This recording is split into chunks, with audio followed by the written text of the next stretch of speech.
기술 하나 배워두면 평생 먹고 산다. 어른들이 참 많이 하시던 말씀이죠. 그런데 요즘 IT 취업 시장을 보면은 이 말이 정말 다 옛말처럼 느껴지는 것 같습니다. 그렇다고 기술을 안 배울 수도 없어요. 솔직히 이제 막 사회에 발을 내딛는 초년생 입장에서 내세울 기술마저 없다면 당장 자본금 없이 창업을 하거나 큰 돈을 굴려 투자를 하는 건 현실적으로 불가능하니까요. 결국 우리가 가진 시간과 땀 흘려 배운 기술의 가치를 회사에 제공하고 그 대가로 돈을 받아야 한다는 자본주의의 절대 룰은 예나 지금이나 변함이 없거든요. 그런데 요즘 유튜브나 커뮤니티 보면은 IT 취업 시장 완전히 얼어붙었다. 이제 끝물이다. 이런 이야기 정말 많죠. 여러분도 보면서 불안하실 겁니다. 그럼 냉정하게 통계로 팩트체크를 한번 해볼까요? 인사채용 플랫폼 사람인 통계에 따르면 신입 개발자 구인 공고는 전년 대비 약 19%나 급감했습니다. 반면 경력직을 찾는 기업의 비율은 전체의 56%를 넘기며 여전히 굳건하죠. 이게 무슨 뜻일까요? 일자리가 아예 없는 게 아니라 기업들이 당장 실무에 투입할 수 있는 경력직만 찾고 신입을 여유롭게 키워줄 시간이 없어졌다는 겁니다. 지금 우리가 마주한 취업시장의 현실은 이렇습니다. 하지만 그렇다고 여기서 포기를 해야 될까요? 절대 아니죠. AI가 빠르게 확산되고 기업들이 경력직만 선호하는 이 차가운 현실은 비단 IT 업계뿐만 아니라 지금 시대의 모든 분야에 공통적으로 적용되는 새로운 룰입니다. 그렇다면 우리는 이 바뀐 룰 안에서 똑똑하게 우리만의 해결책을 찾아내야겠죠? 오늘 영상 끝까지 보시면 너도 나도 경력직만 바라는 이 차가운 취업시장에서 신입인 여러분이 끝까지 살아남아 결국 원하는 목표까지 도달하는 현실적인 생존 전략을 알게 되실 겁니다. 자, 가장 먼저 알아야 할 첫 번째, 국비 지원 과정 또는 이제 막 학위를 취득한 여러분의 첫 시작은 대기업이나 유니콘 기업이 아니라 중소기업이나 스타트업이 되어야 합니다. 우리 인생을 RPG 게임이라고 한번 생각을 해보세요. 이제 막 튜토리얼을 끝내고 나무 몽둥이 하나 쥐었는데 곧바로 최종 보스 잡으러 갈 수 있나요? 절대 못 가겠죠? 초반에는 연봉을 과감하게 포기하세요. 여러분이 첫 회사에서 챙겨야 할 건 딱 두 가지입니다. 기술적으로 배울 게 많은가? 아니면 내 개인 공부를 할 시간이 충분한가? 회사 사장님들께는 정말 죄송한 이야기지만 철저하게 이기적으로 가셔야 됩니다. 회사를 돈 받으면서 내 스펙과 실무 경험치를 쌓는 사관 학교라고 생각을 하세요.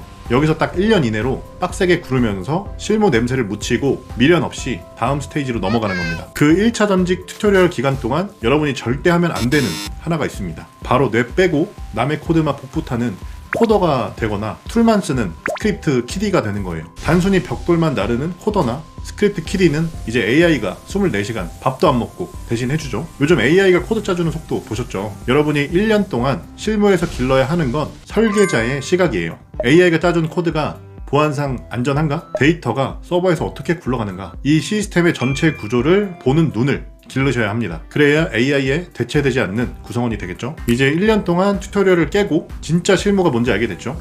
그럼 드디어 여러분이 원하는 직무로 변경을 하거나 스킬업을 위해 2차 전직을 해야 할 차례입니다. 이때부터는 조금 더 규모가 큰 전문 업체에 들어가서 3년 이상의 경력을 쌓으셔야 돼요. 이해하기 쉽게 직무별로 딱 정리해 드릴게요. 정보보안을 예로 들면은 1차로 10인에서 50인 규모의 작은 스타트업에서 구르다가 2차로는 200인 정도 되는 규모의 정보보호 전문 서비스 지정 업체로 점프를 하는 겁니다. 개발자라면요, 외주만 찍어내던 1차를 지나 2차로는 자체 서비스를 운영하며 실제 트래픽을 받아보는 100명에서 300명 정도 규모의 강소기업이나 중견기업으로 가는 거죠. 네트워크나 클라우드 엔지니어라면 단순 서버실 유지보수하던 1차에서 벗어나서 2차로는 클라우드 구축을 전문으로 하는 중견급 MSP 기업으로 이직하는 겁니다. 이제 여기서부터가 제일 중요합니다. 초급에서 중급 기술자로 내 뼈대를 단단하게 붙이는 시기거든요. 실무 프로젝트를 직접 리딩해보거나 크고 작은 트러블 슈팅 경험을 이력서에 꾹꾹 눌러 담으세요. 이때 쌓은 무기가 훗날 최종 보스를 잡는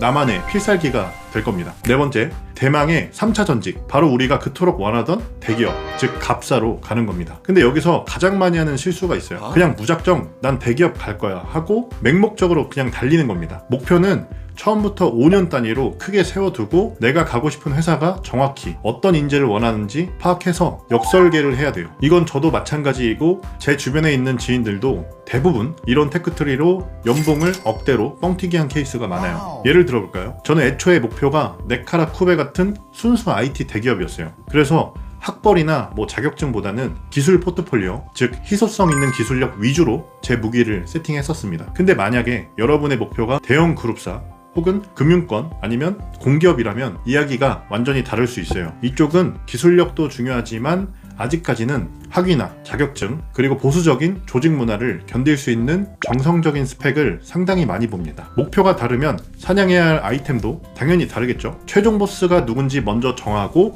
그들이 원하는 무기를 1차, 2차 전직 때 미리 파밍을 해두셔야 됩니다. 마지막 5번째, 그럼 3차 전직 프리패스를 위해 어떤 기술을 쥐어야 할까요? 남들 다 아는 뻔하지만 기본이 되는 지식에 남들이 어려워서 피하는 희소성을 한 스푼 얹으세요. 제가 현업에 있어서 하는 말이 아니라 냉정하게 AI가 코드를 쏟아낼수록 가장 귀해지는 직업이 바로 정보보안이나 클라우드 인프라 영역입니다. 건물이 많이 지어질수록 감리사가 필요하듯이 AI가 짠 코드의 취약점을 방어하고 해킹을 막아내는 화이트해커의 몸값은 지금 이 순간에도 천정부지로 치솟고 있습니다. 자, 오늘 이야기 정리해볼까요? 취업시장이 얼어붙었다고 겁을 먹거나 핑계 뒤에 숨지 마세요. 여러분은 지금 1차 전직의 튜토리얼 앞에 서 있을 뿐입니다.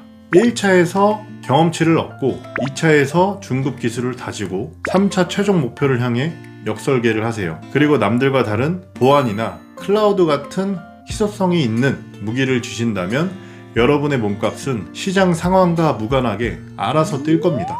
혹시 저처럼 정보 보안을 내 무기로 삼고 싶은데 당장 뭐부터 시작해야 될지 막막하다 하시는 분들이 분명히 계실 겁니다. 그런 분들을 위해 제가 무스펙 비전공자가 화이트해커가 되는 법이라는 영상에 현실적인 로드맵을 남겨놨습니다. 구글링으로 시간 낭비하지 마시고 이 가이드를 먼저 한번 쓱 읽어보시길 추천드릴게요. 오늘 영상이 여러분의 레벨업에 1%라도 도움이 되셨다면 구독과 좋아요 한 번씩 부탁드립니다. 이 채널에 다시 찾아오시기가 편하실 거예요. 다음에는 더 현실적으로 도움이 될 만한 영상으로 돌아오겠습니다. 끝까지 시청해주셔서 감사합니다.